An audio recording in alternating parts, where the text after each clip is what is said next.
Hello, I'm Dr. Gloria Horsley. And I'm her daughter, Dr. Heidi Horsley. Heidi and I want to welcome you to Open to Hope Conversations, the podcast.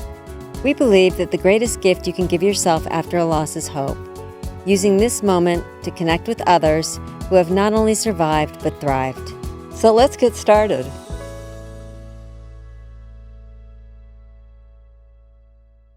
Welcome to the Open to Hope show. I'm your host, Dr. Gloria Horsley, with my daughter and co-host, Dr. Heidi Horsley.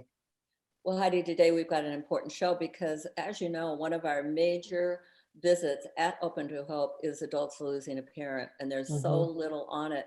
And it's really interesting when we have a grief expert on who's been working with families and children and started an organization who's had a parent loss in the last 3 years. And so I think today we're going to talk about grief support after the loss of a parent. How do you want to introduce our guest? Sure. So as you said, Mom, we're going to talk about grief support after the death of a parent. We're going to talk with Allyson England Drake, whose mother died 3 years ago. And she is the founder of Full Circle Grief Center, and it's in Richmond, Virginia, in 2008. She works with grieving children, adults, and families, and has done this for nearly 20 years. And this organization is so comprehensive. They do educational programs, they do trauma work within communities, they do individual work. She has a lot of therapists that work there. They do group work. I mean, it's really an amazing organization. So welcome to our show, Allyson. Thank you. Thank you so much for having me.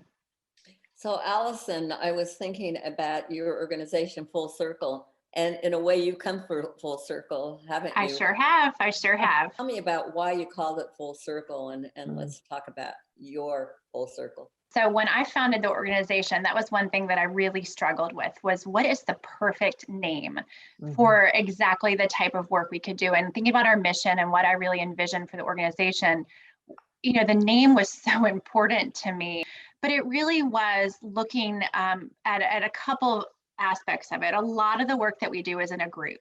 So it's a lot, we do both individual and group work. But when you look at actually how we sit in a group and how we support one another, we're always in a circle. And we're in a circle of that support. And so that was a big part of it, is that there's so much compassion and growth possibility in that full circle, people being together and supporting one another. But then it's also, when you look at grief, especially when you're in a group of individuals who are grieving, somebody's in that group that had experienced a death 3 weeks ago, and then there's someone that's in that group that experienced a death 3 months and 3 years and 13 years from that. And so when you're looking at it, that ability to support one another at various different parts of your grief journey is how I looked at that full circle, in terms of, you come to group at one point really needing that support, and then maybe you come back to that group later and you're able to provide that support to someone else. So that was a really big part of that full circle. Given that you've been working with people that have had parent loss for almost 20 years, was there anything that surprised you or that you learned about parent loss when you had your own experience? When I was facing the death of my own mom, she was diagnosed with pancreatic cancer and lived for about 13 months, but she was in hospice for about 9 weeks at the end. And so obviously it was a death that I was anticipating and we knew was unfortunately going to happen. And so as a grief professional, I thought, you know, I can do this. I know the right way to do this. I know the right way to support my dad through this. I knew the right way to support my children through this. And I felt pretty confident in my ability to walk the grief journey. But when you are going through something like that, as intense and as emotional, of watching your parent go through the dying process and then watching your parent actually die, I think everything that you learn as a professional goes out the window a little bit, because you are a human being first. You know, you're not a professional first. And so I think that there was a lot of aspects of my own grief journey that were surprising to me, for sure. For sure. You know, with my own experience, I think one of the hardest things for me was when my dad was dying, giving him permission to leave. Very much so. I knew from a professional standpoint that it was important. Yes. Like the hospital had told us, everyone had told us, but I still didn't want to do it. because, Right. I still held out the miracle that he was going to have a miracle and live, Right. even though everybody was telling me otherwise. Right.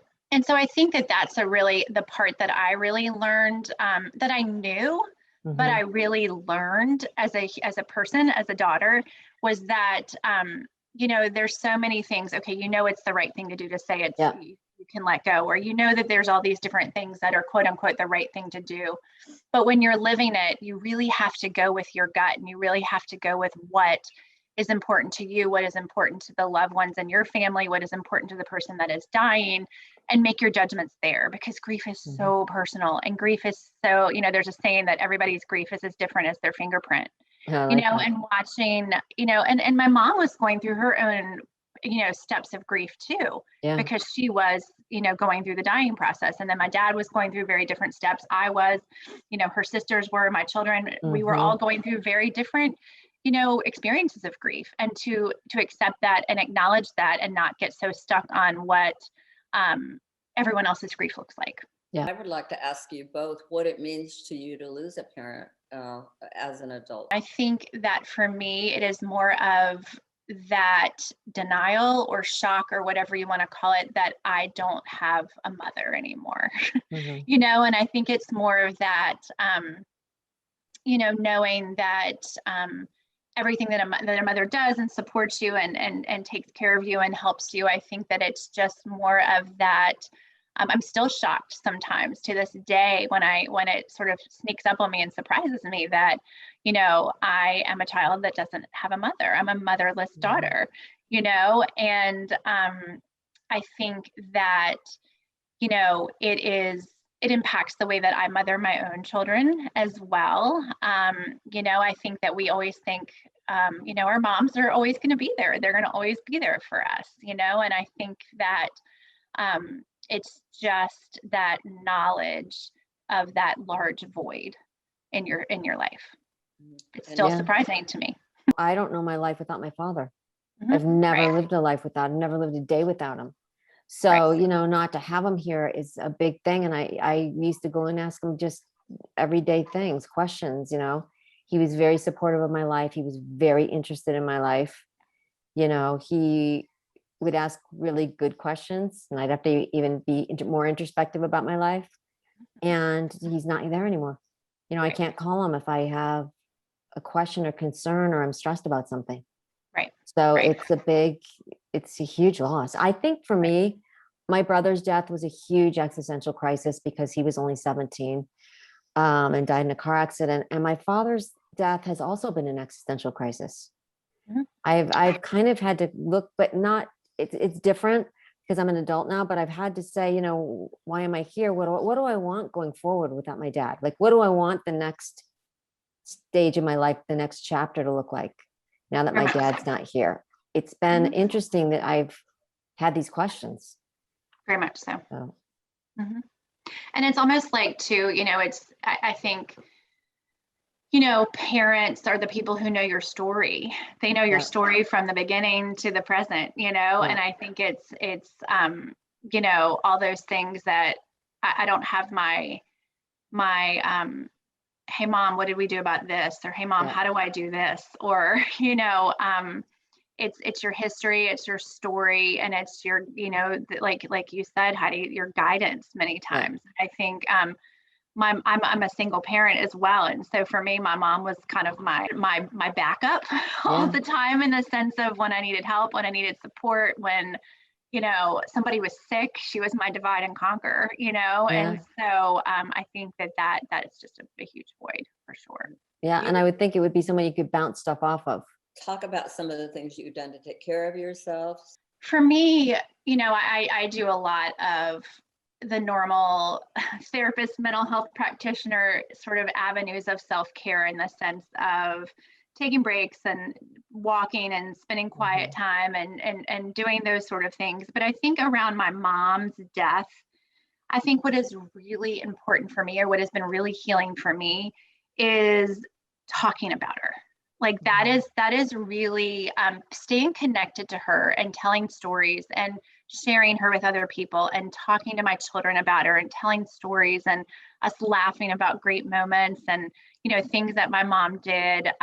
That for me has been really healing. And I will say that is a lot of what research says as well, is when you maintain those bonds, when you continue those bonds with your loved one, whether it's a parent or anyone else obviously important to you, continuing bonds and keeping their memory alive and staying connected to them, even though they aren't here anymore, finding ways to stay connected to them. And for my family, it's storytelling. It's, talking about memories, sharing pictures, things like that. And that's also something that we do on anniversaries. And I hear this from my clients all the time, and I will 100% back it up. Oftentimes that month leading up to that anniversary or however period of time that is, you just feel off a little bit sometimes, and some things just don't quite feel right. And I think for me, it's planning, it's understanding what we're going to do for that day of the anniversary. So taking sort of a little bit of control back, a little bit of what are we going to do? How are we going to celebrate her? And that is big for us, is celebrating her. And, let's have dinner together. Let's talk about her. Let's, look at pictures. Let's celebrate and not shy away from that anniversary, no matter how painful it can be. So that's really important for us. I'm in a different stage because I don't have any anniversaries yet. This is a year of firsts. So because my dad's only been dead for 5 months, so it's a year of firsts, and I have a hard time looking at pictures. I tend to avoid them. I occasionally look at them, but they make me very emotional right now. So, but self-care has been super important. And I like what you said, Allyson, about memories, because talking about him when he was alive, I love to do. And he was super funny. He was like one of the funniest people I think I know. My husband said last night, your dad was the funniest person I've ever met. So, we talking about things that make me happy, the positive memories, like you're saying, sharing them with my family. That's been really important. And walking is super important. Doing yoga is really important if I feel anxious, because I notice that sometimes I have anxiety, and doing yoga will help me a lot. It'll help ground me again. I have 2 puppies, so that's been good. They're both a year old, so playing with them or petting them has been good. So yes, I think, getting back into my body is important when I'm feeling overwhelmed, and not trying to look forward too much. Like I notice that if I say to myself, oh my gosh, I will for the rest of my life not physically see him again, that feels really overwhelming. Just trying to be more mindful and stay more present focused. Yes. Well, let's go to rituals before we end this show. Do you have some rituals, Allyson, that you might recommend to people who've lost a parent? Yes, such a great question, because I think so much of the research, as well as my own professional experience with people that I've worked with, rituals are really important and part of that staying connected. But rituals are also so personal. For some people, they want that ritual where there's, they're doing a big balloon release or something on an anniversary or a birthday with a big group of people, or they're having, a barbecue to celebrate their loved one's birthday or something like that. And then other people, rituals are just something you do in the quiet of your own home by yourself. And so it can be as simple as lighting a candle and giving yourself some space and quiet time to look at the candle, think about your loved one, cry, pray, whatever it is that you may do. I always like to talk to families too, especially those families that are really dreading the anniversary or birthday, or really not knowing exactly what to do. All right, let's come up with a plan. What was their favorite meal? You can make their favorite meal. What was their favorite restaurant? What was their favorite hobby? What was their favorite song? Just play the song. Again, it can be so personal and so, but it can be so intentional and so, important. And I think that that's what I never want people to get caught up. Oh gosh, my ritual is not good enough, or my ritual is not big enough, because it is just something that works for you. And some people, they create a space in their house where they have in the in a corner table or wherever it may be, pictures and mementos of their loved one. And that's a place that they go and just sit and sort of meditate or contemplate memories or things like that. But I definitely think that thinking about what is important to your loved one or what is important to you. I know our first Thanksgiving without my mom, that was a huge, Thanksgiving was huge for her. And, we always hosted at her house. And so my dad and I decided to continue that tradition. And, not everyone in my family was big on the ritual. Not everyone in my family wanted to be part of it. But for me, it was really, really important. And so the centerpiece of the table, I just put out things in the center that were really important to her. Like she loved the beach, so I put some seashells. She loved lighthouses, I put a lighthouse. She had these little angel figurines, I put them in there, and just put a couple things around there that were important to her. And I just lit the candle in the middle before my dad and my kids and I lit the candle before everyone else arrived, the rest of the family arrived. And again, it was something really simple and really small, but it was really meaningful to us to have her presence felt. I love that. Thank you so much for being on our show today. And tell us people how they can get a hold of your website and your things that you're doing. Sure, thank you. Yes, we have a lot of resources, a lot of pre-recorded workshops, articles that our staff has written. So our website is Full Circle GC, as in Grief Center. So fullcirclegc.org. And we have a place on there too that they can contact us if they are interested in more resources. Great. Thank you so much for being on the show today, Allyson, and for all the wonderful work you're doing. Yes, thank you so much for having me. I appreciate it. Yeah, thank you, Allyson, for helping grieving children, adults, and families come full circle. And thanks everybody for joining us on the show today. And Heidi and I always want to remind you that if you've lost hope, please lean on ours till you find your own, and God bless. I'm Dr. Heidi Horsley. You have been listening to Open to Hope, the podcast. You can follow Open to Hope on Facebook, Instagram, and Twitter. To learn more, visit us at opentohope.com and go to Apple Podcasts to subscribe. I'm Dr. Gloria Horsley. Join us again next week for another Open to Hope conversation, where we invite you to lean on our hope until you find your own.